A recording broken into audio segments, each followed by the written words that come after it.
بسم اللہ الرحمن الرحیم۔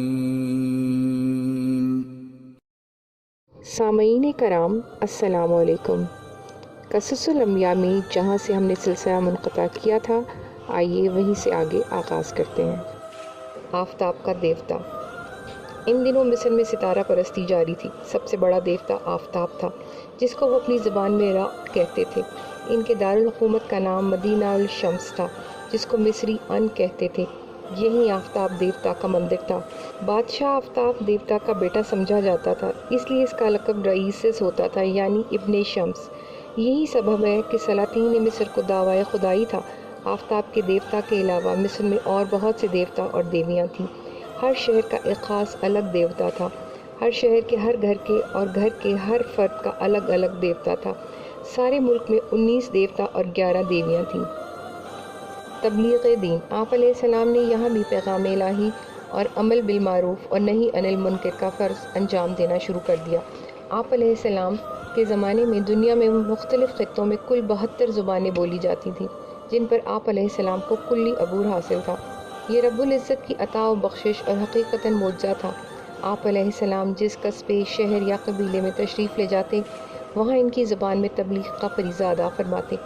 آپ علیہ السلام کو پیغمبر سریانی بھی کہا جاتا ہے۔ دراصل آپ علیہ السلام کو بت پرستوں کو اللہ پاک کے عذاب سے ڈرانے کے لیے مبعوث فرمایا گیا تھا، جنہوں نے اس دور میں ہر سو کفر و شرک کا بازار گرم کر رکھا تھا۔ ایک دن آپ علیہ السلام شہر سے باہر ایک قبیلے میں تشریف لے گئے۔ چند اصحاب بھی ہمراہ تھے۔ ایک درخت کے نیچے بیٹھ گئے۔ ایک پل میں ہی قبیلے والوں میں یہ بات پھیل گئی کہ پیغمبر سریانی تشریف لائے ہیں۔ لوگ رفتہ رفتہ آپ علیہ السلام کے گرد جمع ہونے لگے۔ آپ علیہ السلام کے نورانی چہرے، رنگ و روپ اور پروقار شخصیت اور بادۂ معرفت الہی سے مخمور و سرمگی آنکھیں دیکھ کر قبیلے کے سردار نے دریافت کیا، آپ علیہ السلام یہاں کس غرض سے آئے ہیں؟ میں تم کو اللہ رب العزت کا راستہ دکھانے اور اندھیروں سے نور کی طرف رہنمائی کرنے آیا ہوں۔ آپ علیہ السلام نے جواب دیا۔ آپ علیہ السلام کس اندھیرے اور کس نور کی بات کرتے ہیں؟ قبیلے کے سردار نے سوال کیا۔ یہ جو تم بتوں کی پوجا کرتے اور انہیں اللہ کے شریک بناتے ہو، یہ اندھیرا ہے جو دوزخ اور عذاب دائمی کا راستہ ہے۔ اللہ پاک کی عبادت اور اس کے رسول کے اطاعت نور ہے، جس کا ثمر خدائے واحد کی رضا و خوشنودی اور جنت ہے۔ آپ علیہ السلام نے ارشاد فرمایا، ہمارے تو 20 خدا ہیں، آپ ان میں سے کس کی بات کرتے ہیں؟ قبیلے کے سردار نے کہا، اللہ واحد ہے، جس نے زمین و آسمان بنائے ہیں، وہ بے مثل ہے، جو دن اور رات کا خالق ہے، اور ہمارے سر بھی اس کے آگے جھکنے چاہیے، نہ کہ اپنے ہاتھوں سے بنائی ہوئی بے جان مورتیوں کے سامنے، جو اپنے اوپر سے ایک مکھی تک نہیں اڑا سکتی۔ آپ علیہ السلام کی یہ باتیں سن کر قبیلے کا سردار اپنے لوگوں سے مخاطب ہوا اور بآواز بلند کہنے لگا، میں نے آدم اور شیس کے صحیفوں کو دیکھا ہے، ان میں بھی توحید اور اللہ کی عبادت کی باتیں ہیں، اور ادریس علیہ السلام بھی یہی کہتے ہیں۔ اگر ان کے اور ان کے اللہ میں فرق ہوتا تو ان کی باتوں میں اختلاف ہوتا۔ میرا مشورہ ہے کہ ہمیں حضرت ادریس علیہ السلام کے اللہ پر ایمان لانے میں سبقت کرنی چاہیے۔ ہم پہلے بھی تمہارے ساتھ تھے اور اب بھی تمہارے ساتھ ہیں۔ قبیلے کے لوگوں نے کہا، اور پھر سب توحید و رسالت پر ایمان لے آئے۔ آپ علیہ السلام کریا کریا، گاؤں گاؤں، بستی بستی اور شہر شہر جا کر لوگوں کو احکام الہی کے متعلق بتاتے تھے۔ بعض آپ علیہ السلام کی بات کو مان لیتے، اکثر نہیں بھی مانتے تھے، لیکن آپ علیہ السلام فرائض کی ادائیگی میں دن رات کوشاں رہے۔ حضرت ادریس علیہ السلام خاموش پسند اور سنجیدہ طبیعت کے مالک تھے۔ آپ علیہ السلام کے لیے یہ ممکن ہی نہ تھا کہ ہر جگہ خود تشریف لے جاتے، کیونکہ بعض قصبے اور شہر بہت دور تھے۔ لہٰذا آپ علیہ السلام غور فرمانے لگے کہ کس طرح جامعیت اور مختصر عرصے میں اللہ کا پیغام دور اور نزدیک علاقوں تک پہنچایا جا سکے۔ بالآخر آپ علیہ السلام نے فیصلہ فرمایا کہ ہر علاقے سے ان نوجوانوں کو اکٹھا کیا جائے جو مسلمان ہو چکے ہیں، ان کو تعلیم دی جائے۔ چنانچہ اپنے پیروکاروں کے ذریعے ان کو اکٹھا کیا گیا اور ان کی باقاعدہ تعلیم و تربیت شروع کر دی گئی۔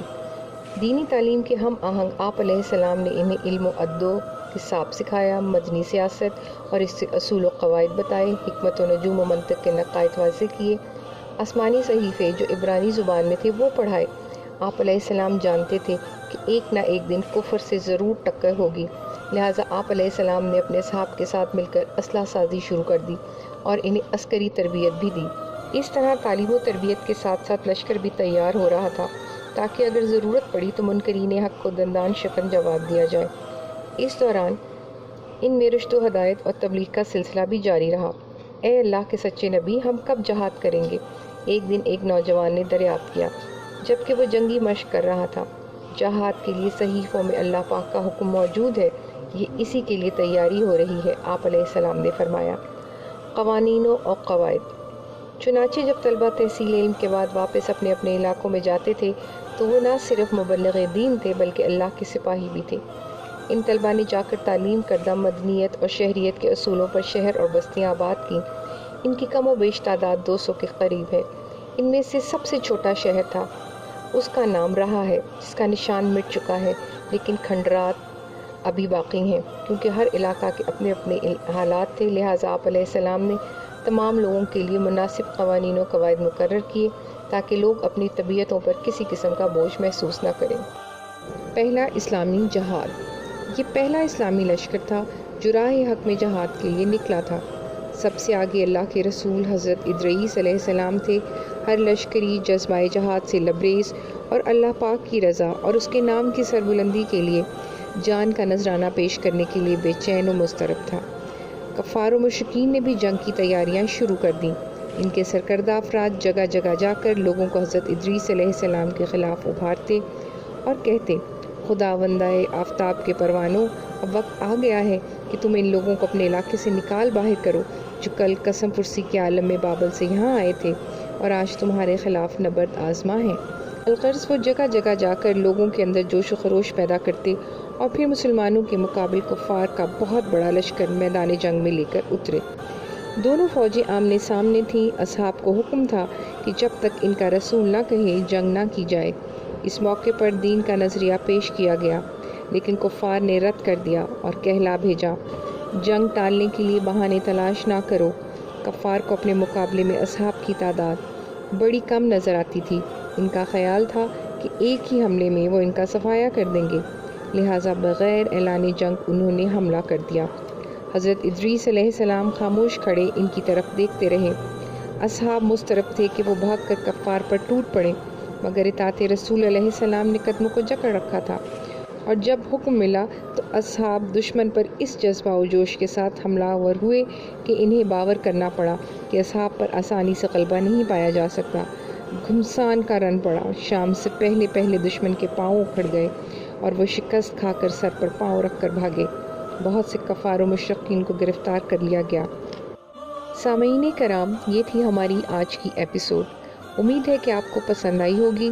جانے سے پہلے اس ویڈیو کو لائک کیجیے اور شیئر کرنا مت بھولیے۔ کمنٹ کر کے ہمیں بتائیے کہ آپ کو ہماری ویڈیو کیسی لگی، اور اگر آپ نے ابھی تک ہمارے چینل کو سبسکرائب نہیں کیا تو سبسکرائب کیجیے اور بیل آئیکن کے بٹن کو دبا کر آل نوٹیفیکیشن آن کر لیجیے تاکہ آپ کو ہماری آنے والی ہر نئی ویڈیو وقت پر مل سکے۔